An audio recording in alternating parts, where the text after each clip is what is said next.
Welcome to Silwood Park. Imperial College is one of the world's best universities, and Silwood Park is its home to research in conservation biology, ecology, evolutionary biology, and their application to environmental sciences. Silwood Park has a wonderful variety of habitats, from deciduous woods to lakes and beautiful meadows. And the reason we're out here in the beautiful countryside of Royal Berkshire, not too far from Windsor Castle, is because we need to be in the field. We have 30 world-class lab heads and professors, 100 researchers, and over 100 postgraduates. In the next few minutes, you'll hear from staff and students about life here at Silwood and some of the amazing kinds of research that you can do here for your master's degree. So one of the unique things about Silwood Park is that we've got a large concentration of really world-class researchers who are all working on evolution or ecology or conservation biology. We're all segregated in one place, working together with lots of collaborations. My name's Andrew Zake. I'm a postdoctoral researcher at Imperial College. I'm basically working on bumblebees and what effects kind of human agriculture has on their long-term survival and fitness. We've just started a new project from quite a big NERC grant, so we're going to be working on neonicotinoid insecticides on bees for the next 3 years. We want to get our master's students involved in these projects. We want to be able to have them as an integral part of our research team. What we'd really like to do is to make sure that project students have interesting and challenging projects that can keep them going throughout their kind of university career, but that will also contribute to our research, and hopefully we'll be able to include a lot of our students on our future publications. So I work on the behavioral ecology of mosquitoes, and that's because mosquitoes transmit some of the most important infections for humans in the world, but we know very little about what they actually do in nature. I do field work all over the world. In the past, I've worked in Mexico, India, Thailand, and Tanzania. So I wanted to come to Silwood because they had an excellent reputation. They have a history of getting together groups of evolutionary ecologists who make real changes that impact the world. And when I mention the people that work around here, they're very notable names. So if I ever have an issue with, I don't know, R, for example, I go across the corridor and I talk to the guy who wrote the book.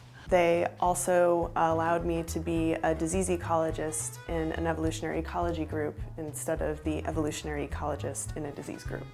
Here we've got large group, one of the largest groups of concentrations of evolutionary biologists and conservationists and ecologists all working together. Many of our students' projects involve overseas field work. These change on a year-to-year basis because the research that we're doing here changes through time. I'm aware of students who have gone to a lot of really interesting places, for example, Australia. I spent 3 weeks collecting samples from sharks, the Bahamas on the island of Eleuthera. Madagascar, Pitcairn Island, which is one of the most isolated places on the planet. After I graduate, I'm starting a PhD, working in Borneo on leeches. So we really like to send our students out into the world. And my project is comparative transcriptomics and positive selection in viviparous sharks. Because all the students here are postgraduate students, you get a lot of freedom and you're kind of left to your own devices quite a lot of times to form your own ideas and your own hypotheses and do a lot of the work by yourself, which is really important for someone who wants to go into research or conservation. I've gained lots of new skills, new research skills mainly. Specifically lots of computing and bioinformatic skills which I hadn't used before. I did my undergrad at Imperial in the South Kensington campus, and I did my master's in ecology, evolution and conservation here. And the reason I like Silwood is because it affords you this balance between working really hard and playing really hard as well. So after a long day in the lab, I can relax by, I don't know, playing some cricket or playing some squash, which I wasn't really able to do before. And now I'm able to do in abundance. And it's also nice to be able to walk around where it's very calm, and London's quite close, so it's not hard to escape from tranquility, but it is exactly that. It's very tranquil here. I'm currently doing my master's project on the the detection of species using environmental DNA. So whether I can extract DNA from water samples, and hopefully it can be used in the field as a survey method. Crayfish are my study species. They've done quite well here because they're just isolated in the lake and there's nothing else to compete with. At Silwood Park, we offer a series of master's programs tied to your needs and aspirations. Some of our masters are focused on trainings for careers in conservation and the environment, where others teach you research skills to solve the big questions about the natural world and its interactions with humanity. We're training students who come from a very wide range of backgrounds quantitatively, and I think that's really an excellent opportunity. It also gives you the opportunity to build a cohort of students who talk to each other from their different backgrounds and levels, and I think that's another unique thing about the courses, especially the quantitative courses that we have here. Your project can last between 3 and 9 months depending on the option you've chosen, and can be conducted in one of our labs or anywhere in the world. Of course, we welcome your ideas for your project, and we provide funds for your research. The opportunity to actually work with kind of world leaders and to be able to kind of have the opportunity to get things published while I was still doing my postgraduate degree courses, I found that really helped me to get onto my PhD course and then kind of carry on my career in academia. I think something like being able to do a long-term research project and get publications out of that is going to be good if you either want to stay in academia or if you want to kind of leave and go off into working in industry as well.